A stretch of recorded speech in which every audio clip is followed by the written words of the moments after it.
Hello everyone. I want to talk about something I usually don't talk about on my channel, and that's Impact Wrestling. I watch Impact Wrestling, but I love WWE, so I don't really pay that much attention to Impact Wrestling, or I don't care that much about it, I guess. But I do watch it because there's a lot of wrestlers that used to be in WWE that are there now, so I kind of watch it to see what they're up to, what they're doing. And there's been a few wrestlers that are homegrown from that company who I like, and I pay attention to them. And I did take some notes. Show started off with the same shit we've been doing the last 3 months on Impact Wrestling. Every Impact Wrestling show after the pay-per-view, Bobby Roode comes out and says, yes, I successfully defended my world title last night against so-and-so. Because December, he defended his title against AJ Styles. Of course, it was because, what did they have, like an Iron Man match, and he just ran the timeout. So the following show, Sting came out and said, oh, we're going to make you defend the title against AJ with 5 extra minutes, and Bobby Roode still won. The month after that, January, he beat Jeff Hardy, and what did he do? He kicked the referee and got himself disqualified. So of course, the following show, Sting comes out and says, oh, well, you know what we're going to do? I'm going to make you defend the title tonight against Jeff Hardy again. And then I think Bobby Roode, Bully Ray interfered, so no one won the match. So tonight, the show after the pay-per-view, what happens? Bobby Roode comes out bragging how he's still the champion. Sting comes out and says, oh, you think you got one on me? Well, I'll show you. I'm going to make you defend the title again against Jeff Hardy. It'll be the first match, and it's going to be a no DQ, no time limit match. And I'm sitting there like, wow, 3 months straight with the same bullshit over and over again. I actually got excited when Bobby Roode won the title because I said, finally, some fresh blood, some new blood. We'll start seeing new main event matches. You know, maybe him as champion will shake up the main event situation with TNA and make things different.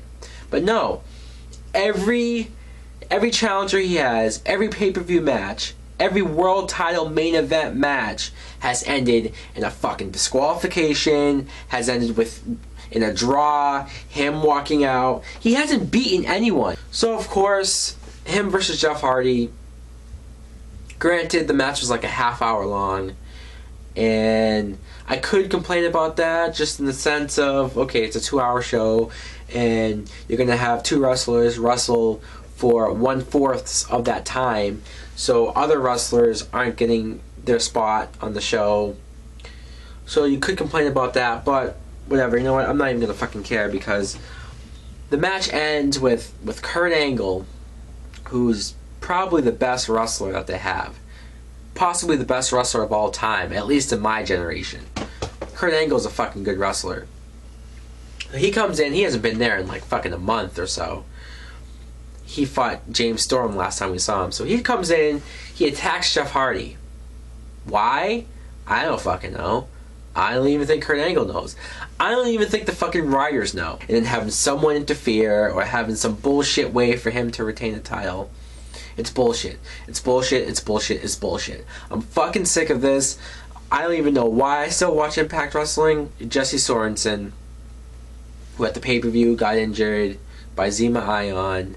Zema Ion fucked up with some moonsault to the outside, and his knees landed right on Jesse and injured him. And I'm sorry for Jesse.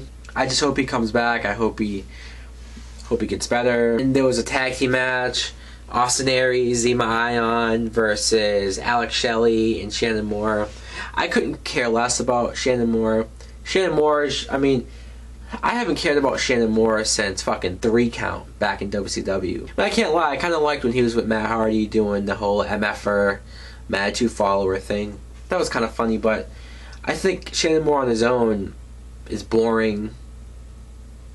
he did that whole gimmick in ECW, or WWE's ECW, where he, you know, the Prince of Punk or whatever that was, and he had the whole mohawk. And at first it was cool because it was different. It was like, okay, let's see where this goes, but it didn't go anywhere. So now he's in TNA and he's doing the same fucking gimmick, but he's just, it's not cool anymore. I'm sorry, but the punk rock gothic thing just isn't cool anymore. What else happened? Okay, the number one contenders match. There was a battle royal for the Knockouts title. Gail Kim is the Knockouts champion, and I don't buy her as a heel. Most of her career, she's been a face. She was a heel one time in WWE for like 3 months, but she doesn't play a good heel. She's not convincing as someone who's stuck up, full of herself. I just don't buy her as a heel. She seems forced. She's trying too hard. She's saying the same stuff that she's probably heard every other female heel say. It looked like Velvet Sky won, which I actually thought she would have won, but then Madison Rayne surprised, came in and eliminated her. I kind of like what they did. It's kind of like, it surprised me, and I would like to see Madison Rayne fight Gail Kim, except for the fact that they're fucking tag team champions. I mean, first of all, I don't know why there's a Knockouts tag team champions. I mean, they don't have any fucking Knockouts tag team. They don't. Gail Kim, Madison Rayne was just thrown together at the last second. They don't have any other teams. The only real Knockouts tag team that they had was the Beautiful People, and they never fucking won the tag team titles, because when they were supposed to win the tag team titles, they broke them up.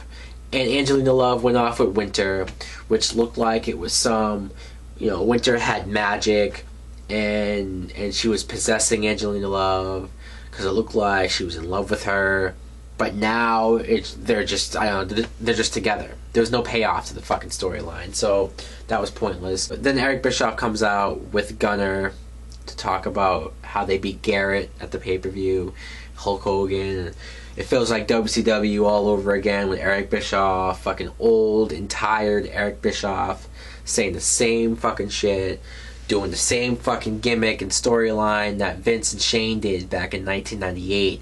Like, oh, I'm your father and you can't upstage me. I'm going to teach you a lesson. It's like, Eric Bischoff, you weren't a wrestler. How's your son trying to follow in your fucking footsteps by being a wrestler? It's, the storyline makes no sense. You would think Eric Bischoff would be behind him. You know, the fucking son used to be a referee and now he wants to wrestle. And then Hulk Hogan comes in, and Hulk Hogan's his trainer. Okay, Hulk Hogan's gonna fucking train somebody. What's Hogan gonna teach him? How to fucking do a boot and a leg drop? Because that's all Hogan did for 35, 40 years of him wrestling. A boot and a leg drop. Oh yeah, and maybe a couple of body slams. Hogan's not really a good wrestler. He just got popular with the crowd back in 1982 or something. Training someone how to wrestle, that's not going to get me to like Garrett Bischoff. You got to be a little bit more creative to get me to like this fucking Garrett Bischoff dude.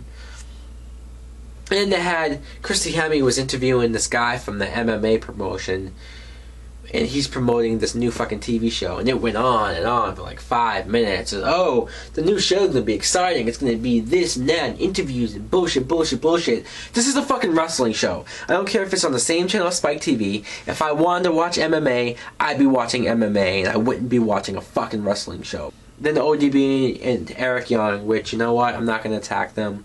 They're really the only storyline that's entertaining. Seeing Eric Young, I mean, Eric Young's pretty entertaining just by, you know, on his own, because he plays that dumb character well.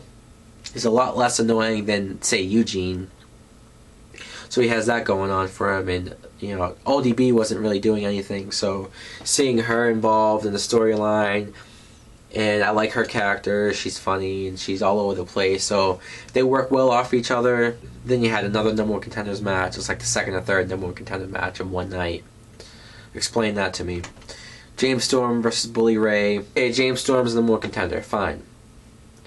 And then, what's his dude's name? Brandon Jacobs, he was in the crowd. Bully Ray goes and spits beer in his face. he gets pissed and pushes Bully Ray, which makes no sense because if you think about it, Brandon Jacobs is on the Giants, who's a New York team. Bully Ray is from New York. You would think Bully Ray would like him because Giants just fucking won the Super Bowl. Hooray for them. Pieces of shit. But anyways, James Storm's from what? Where's he from? Texas? Why would he be friends with someone from the Giants? It makes no sense. They just want this guy to be a good guy, so they paired him with a face, have him go against a bad guy. But it really makes no sense. The guy should be on Bully Ray's side. They're fucking New York. It's fucking writing. And then they're all holding, James Storm's holding the guy back, and it's like, James, so why are you holding him back? Bully Ray just fucking almost broke your leg during this match. Wouldn't you want him to kick his ass? No, he doesn't.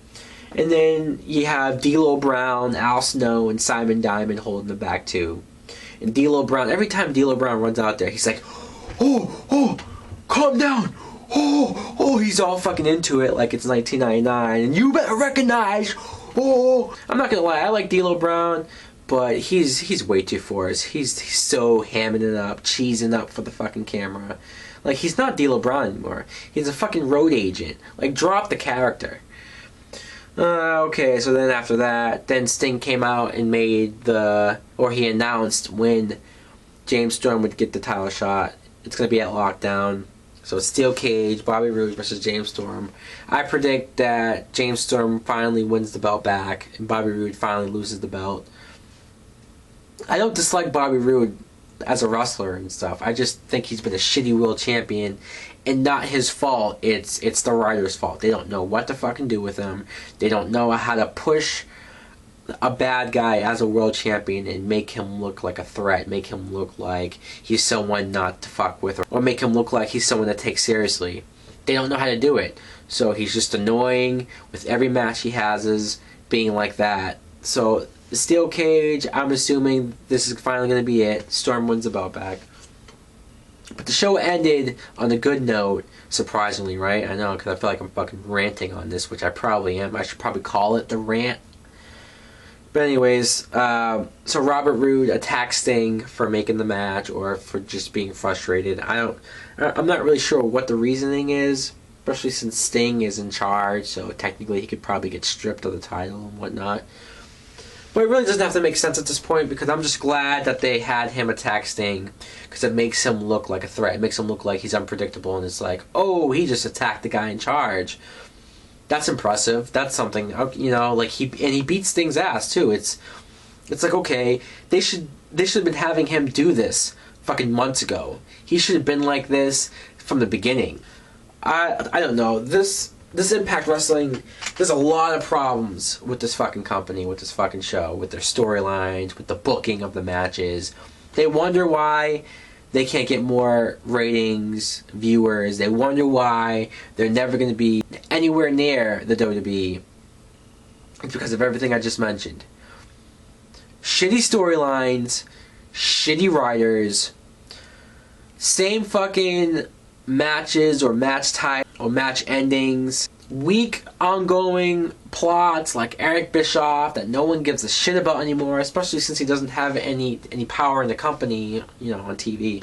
So it's like he really has no point in being on TV. He has, like, there's no reason to have him there. No reason. And Hulk Hogan, I'm sorry, I might have liked you 15, 20 years ago, but at this point, just fucking sit home. You've had 900 back surgeries. Like, I'm surprised TNA hasn't gone out of the business by now, to be fucking honest with you. I'm just gonna say it. Either they need to get their act together, or they're just gonna be like WCW. I should take that back, because they'll be like ECW, because at least WCW was on top at one point. Probably doesn't matter, because I don't see them getting better. I don't see the storylines getting better. Well, thanks for watching, guys. See ya.